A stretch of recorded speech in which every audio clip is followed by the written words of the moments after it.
My 15 years running my dad's shop meant nothing when he handed control to my graduate brother.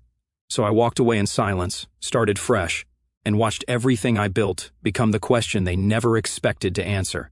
I, 38 male, got the most spectacular middle finger from the one person who was supposed to have my back. Picture this.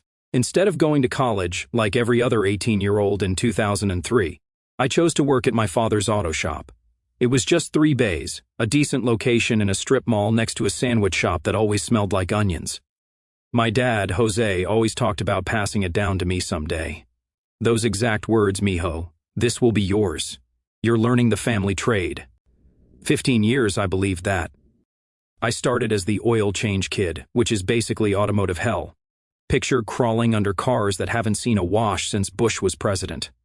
Getting brake fluid in your eyes because some jackass customer never mentioned the leak. Learning to diagnose engine problems by sound alone. While my brother Esteban was off at some expensive college, learning how to make PowerPoints and talk in corporate buzzwords, I was in the trenches. By year 5, I wasn't just the oil change guy anymore. Customers started asking for me specifically.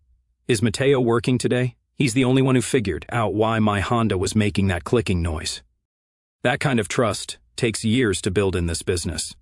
Because car repairs are expensive, and most people assume you're trying to scam them. Jose started leaning on me more and more. His lunch breaks turned into 2-hour disappearing acts. Checking on parts orders became code for hanging out at the barber shop telling the same stories about the good old days. Every responsibility he dropped landed on my desk, and I caught them all because I thought I was building something. I handled the difficult customers. You know, the ones who think mechanics are all crooks and demand to see every old part. I worked every weekend, stayed late for emergency repairs, covered for him when he decided Tuesday was golf day. The shop wasn't just my job, it was my identity. Then Esteban graduated college and started hanging around more often. Fresh out of business school with his fancy degree, talking about optimizing workflows and customer acquisition strategies like he just discovered fire. I figured he was just being Esteban, the annoying little brother who thought his college education made him Steve Jobs. I was wrong. Here's the moment everything went nuclear. One afternoon, Jose called me into his office after we'd closed. Same cramped office with the calendar from 2019 still hanging on the wall and coffee stains on every surface. I walked in thinking this was finally it. Retirement announcement, official handover, the moment I'd been working toward for 15 years. But Jose is not the type to ease into bad news. He just dropped it like a freaking anvil. I'm making Esteban the new shop manager. He'll be taking over operations starting Monday. I actually laughed. Had to be a joke, right? Esteban, the guy who calls a lug wrench a tire loosener, and once asked me if brake pads go on the tires. Esteban has the education for this. Mijo, modern business practices. The automotive industry is changing, and we need someone who understands marketing, customer relations, financial planning. This motherfucker was talking to me about customer relations like I hadn't been the face of this business for 15 years. Like I hadn't built every meaningful relationship we had with contractors, local businesses, and repeat customers. What about me? I asked, trying to keep my voice steady. You'll be his assistant. You'll teach him the technical side while he handles the business side. Assistant to my little brother. After 15 years of running this place while Jose played golf and told war stories, that's when I felt something click inside my head. I looked him dead in the eyes and said the calmest, coldest words of my life. Congratulations on your new manager, Jose. I quit. You can't just quit, Mateo. This is a family business. You have responsibilities here. Had responsibilities. Past tense. You're being ridiculous. Esteban needs your help, too. Esteban can figure it out with his fancy degree. You walk out that door, you're walking away from everything. No reference, no severance, no nothing. You think you can just abandon your family? I'm not abandoning anyone, Jose. You already abandoned me for someone with a piece of paper. Esteban, who'd been standing in the doorway like a scared little puppy, finally found his voice. Maybe this is for the best, Mateo. You never really understood the business side anyway. I turned to look at him. My little brother, who couldn't change a tire if his life depended on it, telling me I didn't understand the business I'd been running for 15 years. Good luck with that, hermano. You're going to need it. Then I walked out. Just walked to my truck and drove to Raul's bar to find my best friend Carlos because I had some planning to do. Behind me, I could hear Esteban already talking about his vision for growth and Jose agreeing with everything he said. Perfect. Let them celebrate. Carlos has been my best friend since high school. He's also got zero patience for family drama and the mind of someone who survived 3 divorces without going broke. Your dad did what now? Carlos nearly choked on his drink when I told him. Put Esteban in charge after 15 years. Your brother Esteban, the guy who asked me last month if you're supposed to check oil when the engine is hot or cold. Yep. Carlos just shook his head and ordered us 2 more drinks. Well, screw them then. What's the plan? I'm going to destroy them, I said. Good. How? And that's when I started smiling for the first time in hours. The next morning I woke up with a hangover and a clear mission. While Jose and Esteban were probably celebrating their decision over coffee and pastries, I was about to start the most important sales campaign of my life. But first, I needed to talk to the one person in my family who'd always told the truth, my uncle Roberto. Roberto's Jose's older brother, and they've had a complicated relationship since forever. Something about Roberto making bad choices and embarrassing the family name, which translated from Jose's mouth means Roberto refused to kiss his ass and live by his rules. He owns a small trucking company, drives a Harley. He's also the only person who's ever called Jose out on his control freak tendencies. I found him at his warehouse, elbow deep in the engine of a Freightliner that looked older than me. Mateo, what brings you by? Your Jose finally die? Not yet, but his business is about to. Roberto wiped his hands on a greasy rag and gave me that look he gets when he smells drama. Do tell. I explained the whole situation. Roberto listened without interrupting, nodding occasionally, his expression getting darker with each detail. That sounds exactly like something your father would do, he said finally. Remember when he tried to tell me how to run my trucking business? Called me irresponsible for not expanding fast enough. What did you do? Told him to mind his own damn business. We barely speak anymore. He cracked a drink. So, what's your plan, nephew? I'm opening my own shop. You need money? I've got savings, but I need space and I need it fast. He grinned like it was Christmas morning. Well, it just so happens I know a guy who owns a perfect building about 2 miles from your Jose's place. Big enough for 4 bays, good parking, reasonable rent. And this guy might be willing to co-sign a lease for his favorite nephew. You do that, kid? I've been waiting 15 years for someone to knock your father down a peg. That afternoon, I met Carlos at the building Roberto had found. It was perfect. Bigger than Jose's shop. Better location on a main street instead of hidden in a strip mall, and the previous tenant had left behind some useful equipment. The rent was reasonable, and with Roberto's guarantee, we could move fast. We? Carlos asked when I started talking about lease terms. You in or what? Shit. Yeah, I'm in. I hate my job anyway. Carlos isn't a mechanic, but he's good with people and understands money. Plus, he's got that rare ability to tell customers the truth without making them feel stupid.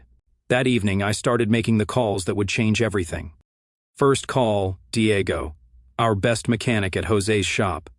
He's been there 8 years, knows every regular customer by name, and does work that other shops charge twice as much for. I'm not retiring. I'm opening my own place, and I want you to come with me. When? 2 weeks.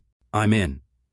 Esteban doesn't know shit about cars. Second call, Javier, our parts guy, who somehow always knew exactly what we needed and where to get it cheap. Esteban running the shop, dude. I give it 6 months before that place burns down. You want to help me build something better? When do we start? Third call, Esperanza, our front desk manager. Oh, thank God, she said when I explained my plan. I was already updating my resume. Esteban tried to explain his customer engagement protocols to me yesterday, and I wanted to throw my stapler at his head. By the end of the week, I'd secured the building, assembled my core team, and started setting up supplier relationships. The best part, Jose's suppliers were thrilled to work with me directly. I wasn't just another account to them. I was the guy who'd been placing orders and solving problems for years. But the real cherry on top came from an unexpected source. Roberto called me Friday night. You're not going to believe this, but I just got off the phone with Morales. He owns the biggest landscaping company in town. They'd been Jose's biggest customer for the past 10 years, probably accounting for 30% of our total revenue. What did he want? He heard you quit. Asked if I knew where you were going. Said he'd been thinking about switching shops anyway because your Jose has been getting lazy and Esteban doesn't know anything about commercial vehicles. I told him you were opening your own place. He wants to meet next week to discuss bringing his whole fleet over. That night, I sat in my empty apartment with a drink and actually smiled for the first time since this whole mess started.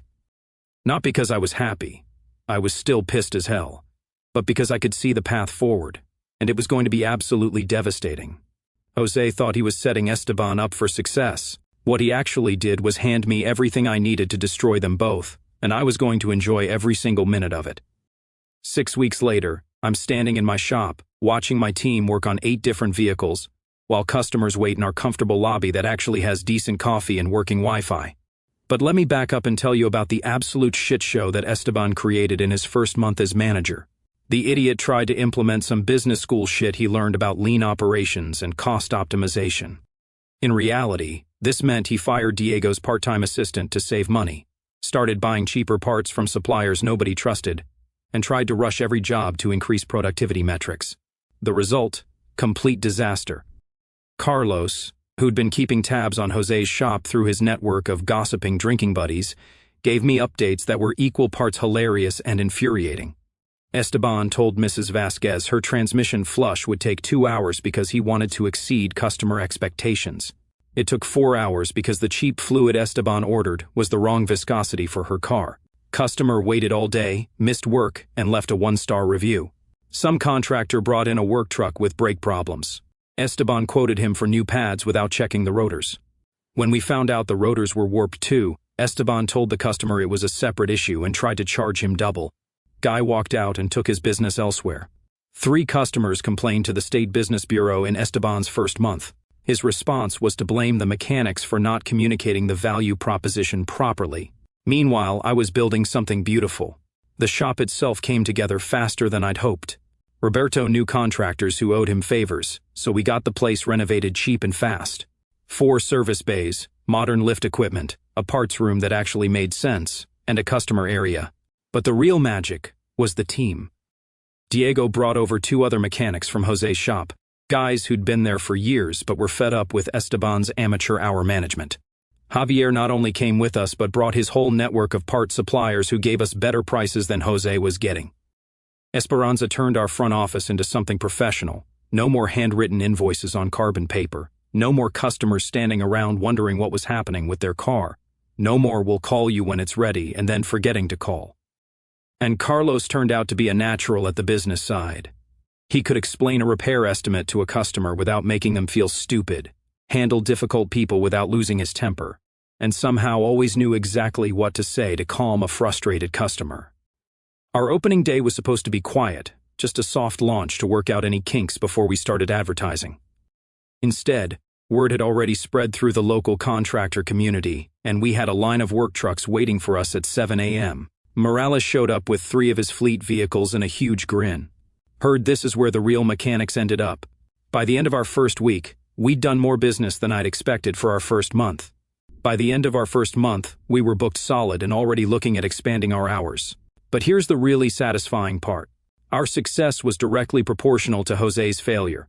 Every customer who came to us was a customer who wasn't going to them. Every job we completed was revenue they weren't getting. Every positive review we received online was a reminder that Esteban didn't know what the hell he was doing. The breaking point came about 2 months after I'd quit. Carlos came in on a Monday morning with the biggest shit-eating grin. "Dude, you are not going to believe what happened this weekend." Apparently, Esteban had managed to completely screw up a simple brake job on a regular customer's car. Instead of replacing the brake pads, he'd somehow convinced himself that he could refurbish the old ones to save money. Used some YouTube tutorial and a Dremel tool like he was fixing a toaster. Result was brake failure 2 days later in a grocery store parking lot. No injuries, thank God, but a very pissed-off customer and a potential lawsuit. The customer called Diego directly to complain. Diego told him he didn't work there anymore and gave him our number. "Guy's bringing the car in this afternoon." That afternoon, I got the most satisfying customer of my career. A guy who'd been going to Jose's shop for 15 years, explaining how Esteban had nearly gotten him killed with incompetent work, asking if I could fix both his car and his faith in local mechanics. Not only did we fix his car properly, but he left us a 5-star Google review that specifically mentioned Esteban's dangerous incompetence and our actual professional service. The best part, Jose called me that evening. "Mateo, we need to talk." "I'm busy, Jose." This lawsuit thing, it's serious. Esteban made a mistake, but not my problem anymore. Come on, mijo. We're family. Yeah, where was that family loyalty when you threw 15 years of my work in the trash? I hung up before he could respond, and I've been hanging up on him ever since. Because here's the thing, he never understood. Respect isn't something you inherit by being someone's father. It's something you earn by treating people right. Now he was watching 15 years of his work crumble while mine flourished. And there wasn't a damn thing he could do about it. 4 months after opening my shop, I was living the dream I never knew I wanted. We'd expanded to 6 bays, hired 2 more mechanics, and had a waiting list that stretched out 3 weeks. Our reputation was spreading so fast that people were driving from neighboring towns just to have us work on their cars. The real entertainment was watching Jose's shop implode in slow motion. Esteban's incompetence wasn't just limited to that brake job fiasco. According to Carlos's intelligence network, which consisted of drinking buddies who loved drama more than soccer, Esteban was averaging about 1 major screw-up per week. He tried to replace a water pump without draining the coolant first, flooded the entire bay. Had to explain to a customer why you can't just patch it up with duct tape while they waited 4 hours for the mess to be cleaned up. One week, he quoted a customer $1,200 for a new transmission when all they needed was a fluid change and filter. When a mechanic corrected him, Esteban got pissed and told the customer the mechanic didn't understand profit margins. The customer walked out and posted about it in the local Facebook group. 2 more long-term customers bailed when Esteban tried to upsell them on services their cars didn't need. Word was getting around that the place wasn't trustworthy anymore. The lawsuit from the brake job was still pending, but it had already cost them their insurance provider. But my favorite development came from Roberto, who was getting regular updates from Jose himself. You're never going to guess who just called me asking for a loan. Jose, your dear old father needs 12 grand to keep the shop running. Esteban's managed to screw up their relationship with every major supplier in town. Here's what had happened. Esteban, in his infinite wisdom, had decided that paying bills on time was inefficient cash flow management. He'd started stretching payment terms with suppliers, thinking he could invest that money elsewhere and make a profit. What he actually did was destroy 15 years of business relationships and get the shop put on cash-only terms with everyone from parts suppliers to the electric company. What did you tell him? I asked Roberto. I told him I'd consider it if he fired Esteban and made you a full partner. And he hung up on me. That same week, I got a visit from Jose himself. I was under the hood of a Silverado when Esperanza came back to tell me my father was in the lobby asking to speak with me. Part of me wanted to tell her to throw him out, but I was curious about what kind of desperate shit he was ready to spew. I found him standing in our waiting area, looking around at the clean floors, the modern equipment, the customers who were actually smiling while they waited. His expression was a mix of surprise and something that might have been regret. This is impressive, Mateo. Thanks. Look, mijo, I think we got off on the wrong foot with this whole Esteban situation. Wrong foot, Jose. You took 15 years of my work and handed it to someone who thinks brake fluid is a type of energy drink. Esteban's learning. He just needs time to... Esteban's a fraud, Jose. He's destroying everything you built. Jose's face got that stubborn look I knew so well. He has a degree, Mateo. He understands business principles. Those business principles don't mean shit if you can't do the actual work. We stared at each other for a moment. I'm not asking you to come back, he said finally. But maybe we could work together, refer customers to each other, share resources. I actually laughed. Jose, I'm booked solid for the next month. I've got customers driving from 2 hours away because word got out that we actually know what we're doing. Why the hell would I want to associate my business with Esteban's amateur hour operation? Because we're family. Family doesn't abandon each other for someone with a piece of paper. He left without another word and I went back to work with a smile on my face. That evening, Diego and I were closing up when he came over with the latest gossip from his former Kio workers who were still stuck at Jose's shop. They lost the Morales contract, Diego reported. We took all his vehicles somewhere else. Where'd they go? I asked, though I already knew. He called this morning. Wants to set up a maintenance schedule for his whole fleet. The Morales fleet had been 30% of Jose's business. Now it was going to be a significant chunk of mine. 6 months into running my shop, and I was having the time of my life. We'd added 2 more bays, hired another mechanic, and installed a customer lounge with actual comfortable chairs and a coffee machine that didn't taste like transmission fluid.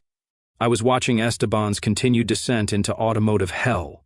The kid had managed to alienate almost every supplier in town. According to Diego's sources, his ex-girlfriend worked at the parts store.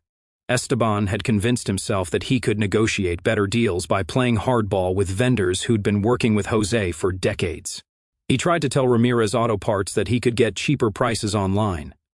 When Ramirez told him good luck with next-day delivery and warranty support, Esteban said he didn't need to pay for premium services.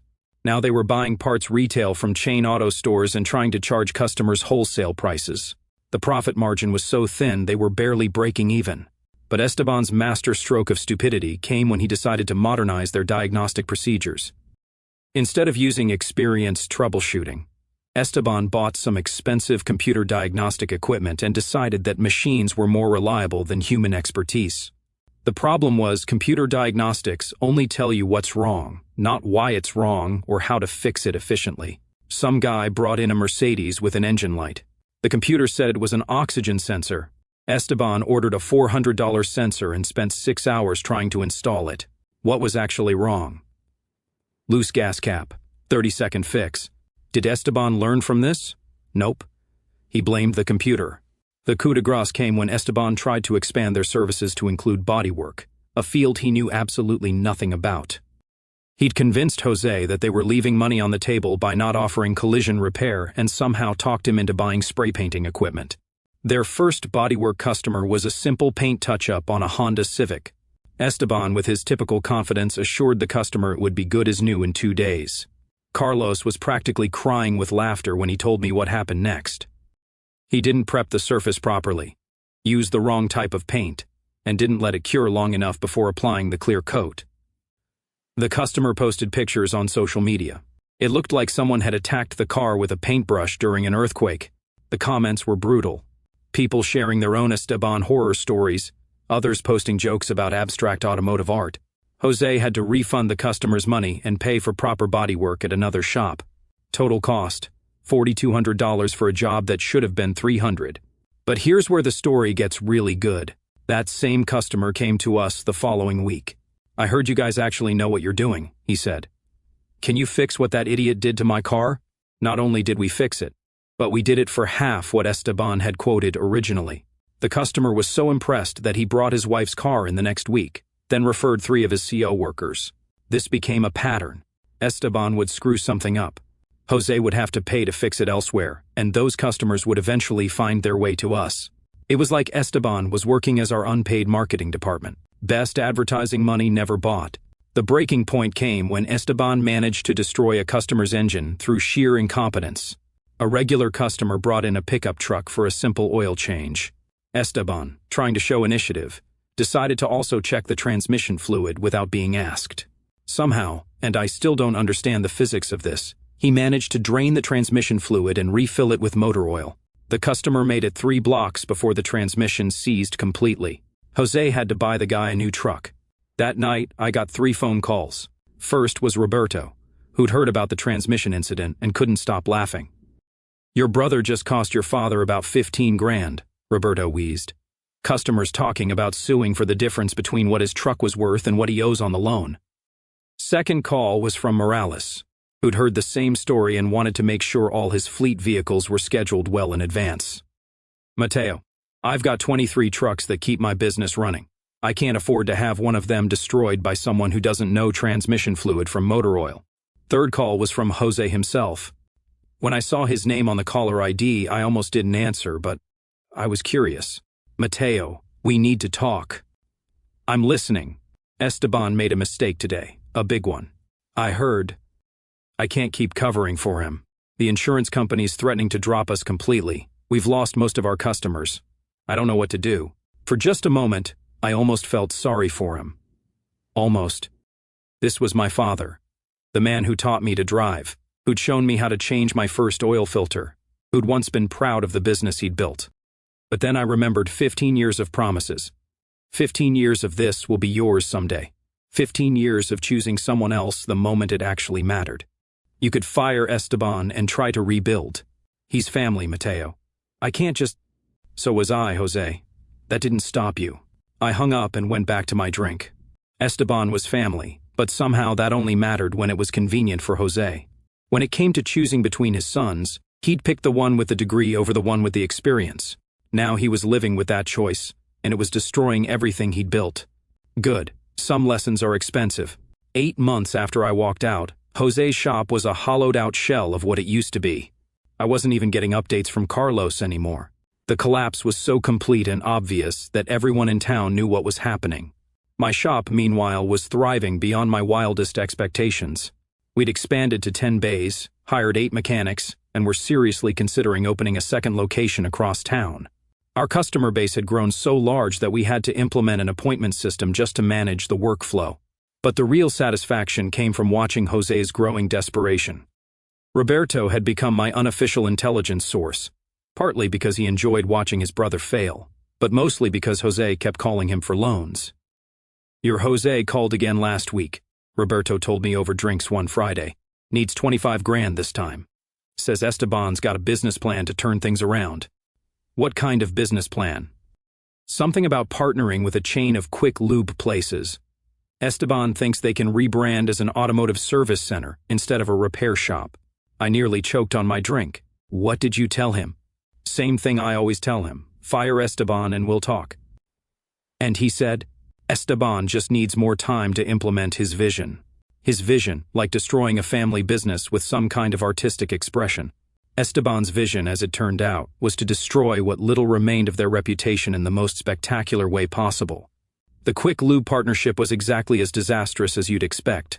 He had convinced some franchise owner that they could handle overflow from their 3 locations around town. The idea was that simple oil changes would keep the bays busy while they rebuilt their repair business. What actually happened was that he managed to drain the wrong fluid from 6 different cars in his first week as a Quick Lube specialist. He drained the brake fluid from a Toyota and tried to refill it with motor oil. Customer noticed the brake pedal going to the floor before she left the parking lot. Had to have the car towed for emergency brake repair. Cost Jose $1,200. Plus the Quick Lube place dropped their contract. That same week, Esteban managed to strip the oil drain plug on a brand new BMW, cross-thread the oil filter on a Mercedes, and somehow put diesel motor oil in a gasoline engine. Jose was now personally liable for thousands of dollars in damage.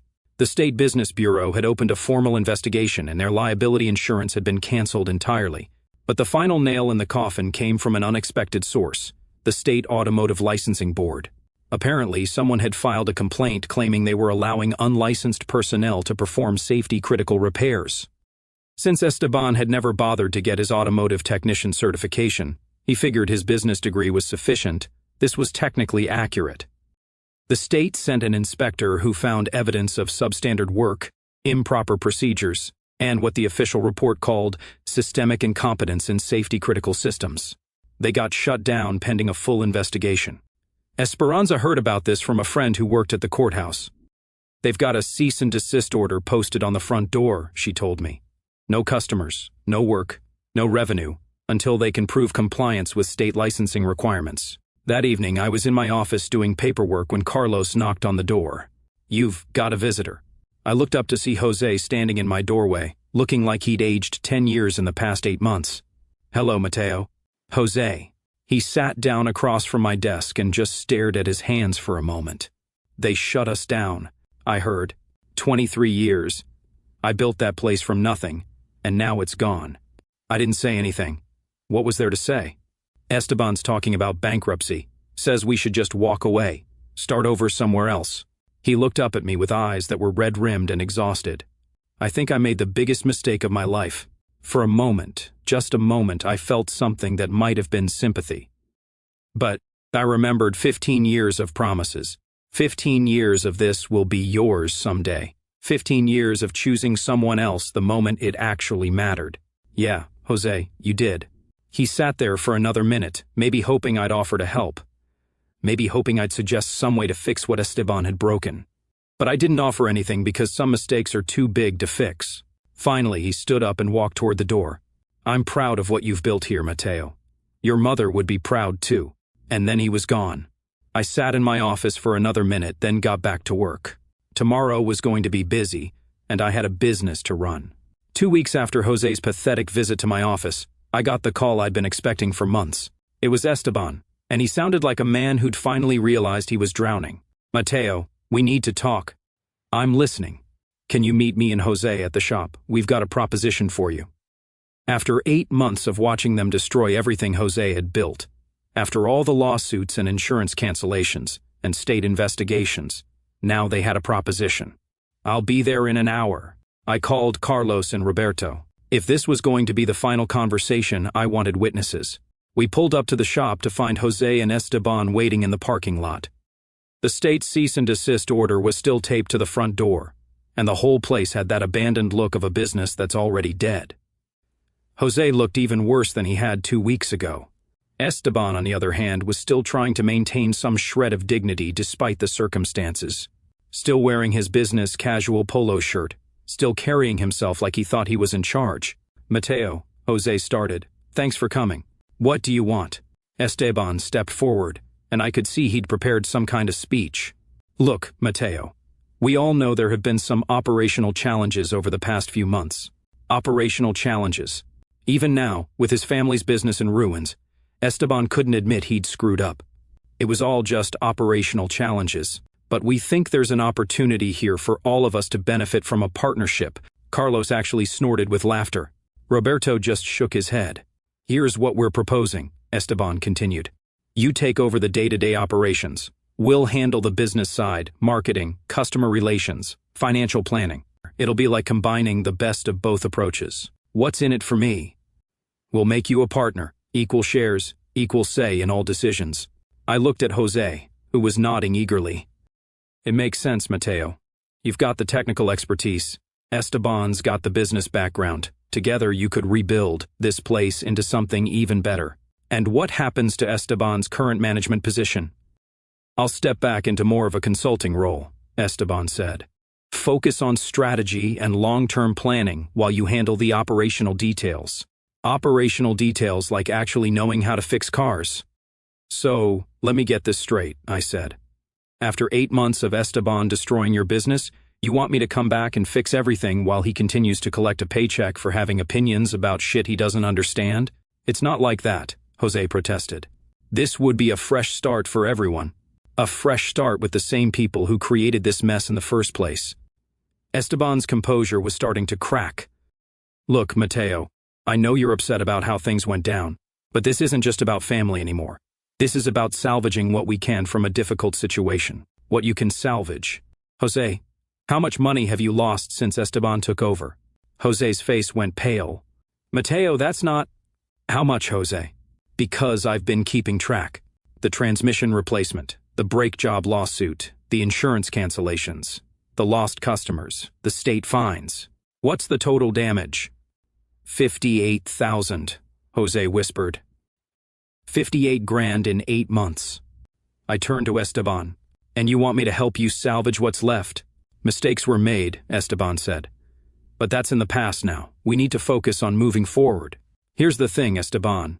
My shop did $220,000 in revenue last month. We're booked solid for the next month. I've got customers driving from 3 counties away because word got out that we actually know what we're doing." I let that sink in for a moment. "So, explain to me why I would want to associate my successful business with your spectacular failure." "Because we're family," Jose said desperately. "Where was that family loyalty when you handed 15 years of my work to someone who doesn't know brake fluid from motor oil?"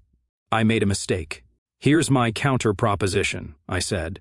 "You sell me the building, the equipment, and whatever's left of the business for whatever you can get. I'll hire back any of your remaining employees who are actually competent. Jose, you can retire like you should have done months ago. Esteban, you can go find another business to destroy." "You can't be serious," Esteban sputtered. "Dead serious. That's the only deal I'm offering." Jose looked like I'd slapped him. "We're not looking to sell. We're looking to rebuild." "With what money?" I turned to leave, then stopped and looked back at them one more time. "You know what the funny thing is? I spent 15 years building this business for you, Jose. I could have gone to college. Could have gotten a degree, could have had a dozen different careers, but I chose to stay here because I believed in what we were building together. And the moment you had to choose between your sons, you picked the one with the piece of paper over the one who actually knew how to do the job." Jose was crying now, silent tears streaming down his face. So here's how this ends. Esteban destroyed your business. I built my own. You chose him, and now you get to live with that choice. Carlos, Roberto, and I got in our trucks and drove away, leaving Jose and Esteban standing in the parking lot of their dead business. 1 week later, my phone buzzed with a text from Roberto. Auctions tomorrow. Your Jose's shop sold to that tire chain for $30,000. Bankruptcy papers filed this morning. I turned my phone off and got back to reviewing our quarterly reports. 2 locations, 22 employees, not bad for an assistant.